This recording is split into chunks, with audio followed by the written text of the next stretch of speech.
Morning, everybody. This is Jed and Sheila at Glacier Pottery in Polson, Montana. And we have got a beautiful day today. Here's the mountains off of the edge of over the hills in Polson.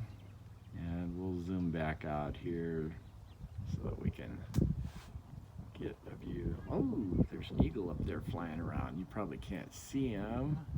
No, he's too little. Oh, well, maybe. There he is. Checking for mice in the field next door to us. He'll stop and just flutter every now and then. Actually, I think that's a hawk. Hawk. Yeah. So we get lots of birds. Anyway, let's go back out. Hey, it's not zooming out. There it goes. So here we are, back on Flathead Lake. We're just north of Polson. And we're getting concrete poured in the near future here. We're doing the dirt work right now and getting ready to have a nice patio outside our studio and the rest of our house. And there's Sheila. And hey, Charlie. Charlie, say hi, buddy. Okay. No, she's got the food. So this is a studio. We're actually waxing pots today. I'm waxing pots and getting ready to put glaze on them. And we might get a little video of that. I might pass the camera off to Sheila here. Some of her pots on her wear rack there. And of course we're basically living in the studio and in the garage while we're finishing up all this stuff in the house. We don't expect to actually move into the apartment upstairs until next winter. So this is our kitchen area for now, which is going to be the studio sink. And eventually we'll get sheetrock up on the wall behind it, hopefully. Behind that panel there is our kiln room. And here's some of the pots that are out of the kiln that we're working on. And here's what I'm working on waxing right now so we can get glazes going. So let me pass this off to Sheila and we'll let her do some talking too. So these are the mugs that are for the Fairbanks Community Food Bank, which is a really great fundraiser for them. So if you guys get a chance, they'll probably be there in another 2 weeks or so. We're gonna glaze them and bring them home, bring them back to Alaska. Okay. And I'm gonna do a little demonstration or two on how I wax these things. So, for those of you who aren't potters, we dip our pots in a 5-gallon bucket of glaze, or 2-gallon in that case, but we have 5-gallon buckets that we typically use. And after we dip them in the glaze, we wipe it off of the label and it stays in all the low spots in the label. It leaves a glazed image there. But we don't want to waste any glaze that we don't have to, so we take wax and put on the bottom here. And it's a water-soluble reed wax. There are lots of different brands. For those of you who are potters, this is how I do it. You want to come around the other side of me since I'm left-handed? That's right, you're left-handed. I'm a lefty. So you can use a fairly wide, fine brush, dip it in water first, and then kind of dry it off on your apron or whatever to get most of the water out of the bristles. And it just keeps the wax from being too thin when you start, and also keeps it from clumping up on a dry handle or something and drying. And you can then, as long as you don't let it dry on here too much, you can rinse the brush and reuse it for other things. At least I do. So you use a nice banding wheel like this Shimpo that's heavy and it'll just keep going. And you can start on the bottom. And notice I'm leaving the edge undone. That's because when you start on the bottom, you can get your hand steady. Notice I have my wrist up against my, you might want to back up a little bit now. And you can see I'm braced just like when throwing. I'm generally leaning on the table or something and bracing my arms against my belly and chest so that when I start, I can hold the brush steady and let some of the wax out, and then I work over to the edge of the foot. And that way, and you can push fairly hard because the bristles will tend to stick together. And then you can go back to the middle and finish it. So that's a real slow demonstration of how to do it. And the speed you spin it at depends on how well your brush will wet the surface of your pots. These were bisqued to 06. I used to bisque to 04, but I found that I really didn't need to do that as long as I give it time when I'm in my glaze firing to make up for the fact that I didn't bisque that high. Then I just start transferring pots onto my wear boards. So pull these back. And get another one. Kind of check it out for defects. If I find anything, a little knobby here or there, which always seems to happen. Because I bisque to 06, I can, rather than sanding, I can actually just scrape it with my knife and kind of carve the offending piece off. And it works quite well for me. So it does wear out fettling knives a little faster, but you know, they're not that expensive, and it's definitely not as dusty as sanding.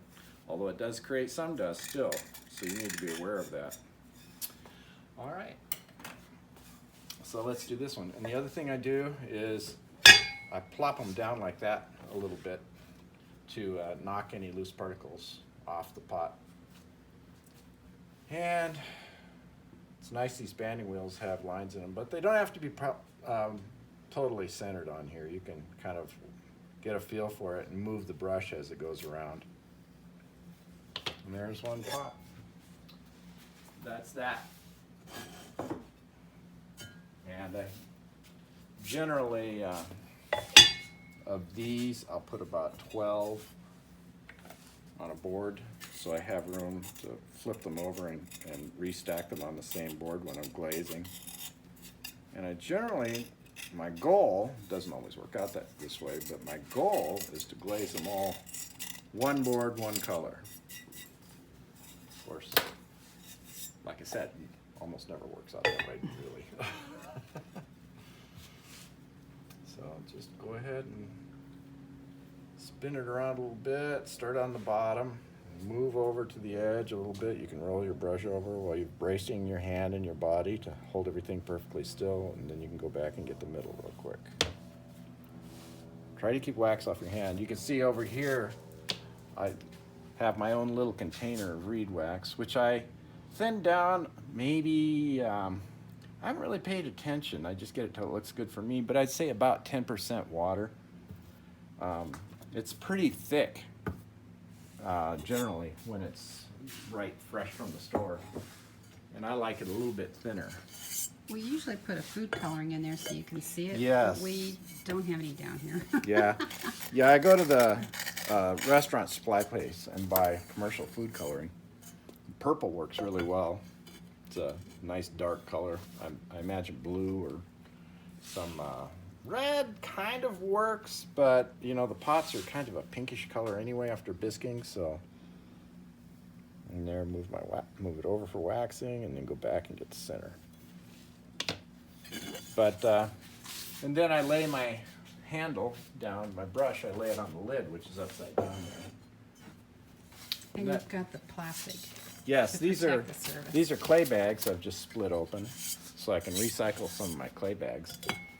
I hate wasting those clay bags and just throwing them away, especially when you go through, you know, a couple a day. And they tend to really build up, and I just hate throwing them out in the trash if I don't have to. I'd love to find somebody who wanted clay bags as a recycling thing. We end up with a ton of Any- them. I can show you our stash down here. Yeah, that's It's a whole box of clay. very, bags. very few of them, too. After a while, We you try to just, recycle as much as possible, yeah, you know, but sometimes it So doesn't happen. you know, there we go. And see, this isn't really centered perfectly, but you can see it moving, undulating kind of, and you can follow it with your brush as it goes around. And the brush itself will tend to follow anyway. You want to not do it like this, not straight up and down. You want to lean your brush so that it drags the bristles away. You don't want to go this direction. You don't want to go straight up and down. You just want to go like this and lay it on there gently at a fairly shallow angle. And it'll make a nice line around the edge so that you can go fairly fast when you're doing the feed of your pot. Now, I like to have my pots, generally, I mean, these are a little shy of what I used to do, I used to leave about a 1/4 of an inch on the bottom unglazed. And I'm getting a little braver these days because I know my glazes won't run. But in general, I like having some space where you can see rock clay on the bottom of the pot after it's fired. So there's a definite break there. So, I mean, fettling knife works really good for these things. At 06. At 04, it would probably work, but it's a little harder. Yeah,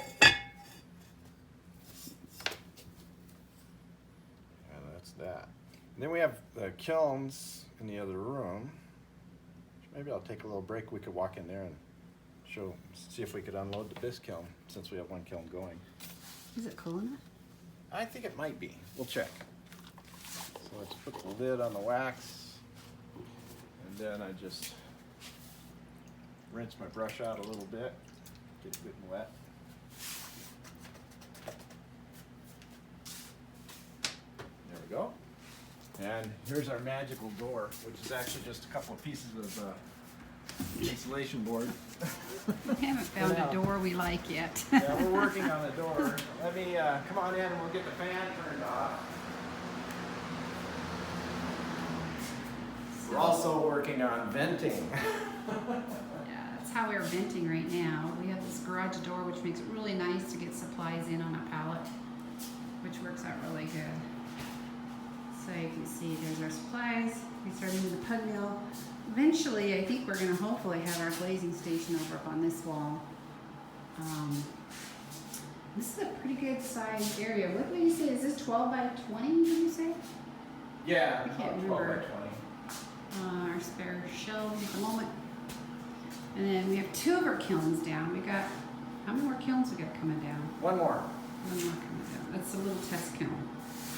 We're gonna bring down for trying out new things. Yeah. All right, you wanna come on over and we'll see what's in here. And this is just a bisque fire, so there's no glaze on these Yeah, yet. it is a little hot. Oh, you got a bowl in there. I got a bowl. We've been working on mugs for 2 coffee shops, Mm-hmm. and then mugs for the Fairbanks Community Food Bank.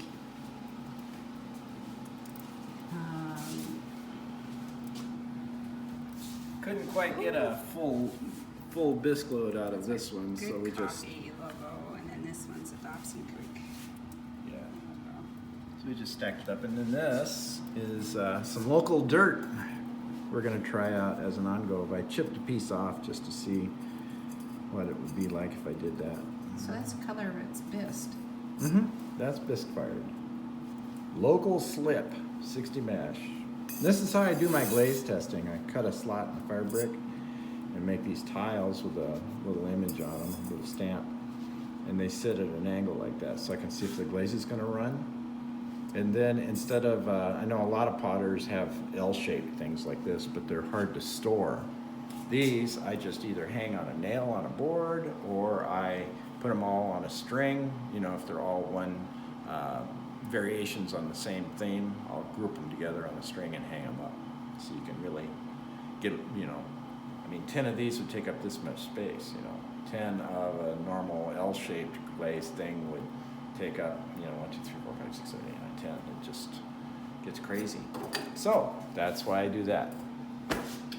And kiln's a little hot right now, but we're looking pretty good. We got them all best. Nothing blew up. I like that. So you see there's all different kinds of shapes. There's really round ones, and there's more like kind of a tapered kind of style, and there's a really tall. Yeah, we Tall had ones fun. are great for iced tea. I love the tall ones because it keeps the ice in there a little longer. There's a nice I tall mean, one. I wish you could see how big that is. Yeah, there's my hand. And I have tiny hands. Yeah, you do have small hands, but. Baby hands. And these logos come out really good once you've got the glaze going. Yeah, It's got a little speck of dust on that one. On the Yeah. front of the label. we'll get it. We'll get it. Here, I'm gonna take a few of these out so it'll cool off a little faster. So that is full design. This is right here. We make big popcorn bowls, but you know we haven't made one down here. Well, one, but Did we it's make been one? a while. Yeah, the one over that we Oh have. yeah. Forgot about that. Over there. Well, these, I extrude the handles for these. And I use the pug mill to do that. I have an extruder that I think it's in Fairbanks right now, but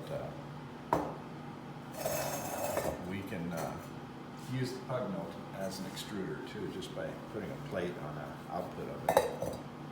Works pretty good. For those of you that don't know what a pug mill is, that's That's what helps pug us mill. mix our glazes up. Our glazes, our clay body. Clay. That makes it clay up. To get the air out the area, so we don't have to do a lot of working. See, the fortunate thing is, this is off of a Scott Creek extruder. They're sold by Clay Arts Center in Tacoma, Washington. And they fit right on the end of Peter Putter pug mill. So you can you have to drill 3 little holes here partway through the end of the pug mill, but that's it. And then it's just like putting in an extruder. You have a plate that goes on there. And I actually cut 2 holes in this so I can use a little thing to block it on the back side. I'll throw this in here, put it in here like this, do that. And then put the pins in it, like that. I'm just gonna put one in so you can see. And it will pop handles out right there. Yeah, right out of the bottom there, it just starts kind of cool. And the smaller the hole, the slower this thing extrudes. You can release some of the pressure on the vacuum and it will speed up the extrusion. But it's pretty effective. And it sure beats cleaning out a pug mill all the time, or extruder all the time. And you can leave the clay in there until you're ready to use it. Yeah. Because it stays pretty moist in there. Unless we're going to be gone for a while, and then we will extrude it all. It'll keep for a month or so. All right, let's see what else is in See here. his little thumb? Yeah, The hole in the thumb, the little thumb thing? these are. It's fun to put the indents under there and then Yeah, put the it's handle got an on. indent. Variety. I have a few different sizes of these. I made a couple of big, huge ones too. I don't know where they are. They're in here I think somewhere. you pulled one out. Maybe that was the big, huge one. But more of these. Oh yeah, this will give you a good idea. Let me come over to this window real quick. So you get a good idea on the size of these mugs. Okay, because I'm doing this from a distance. So this big tall one right there, and there's the short one. So this is the smallest, right? I think That's Chad, about this is the 12 smallest. ounce. 12 ounce. This will be like a 24. Yeah, Like a 24 ounce. 20. Guys, There you go. oh, good thing I clip some of this apart. There we go. Okay, so we have 8 ounce, 12 ounce. 10 ounce. Oh, 10 ounce and 12 ounce. Yeah, probably. That's my guess. And It's never exact. I measure the clay out. I have specific sizes I throw to, but you know, shrinkage varies. These are going to be fun.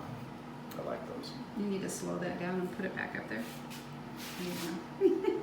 There you go. Well, everybody, thanks a lot for watching, and come visit again here at Glacier Pottery. If we get a chance, we'll show you some of these after they've been glazed. Bye-bye for now.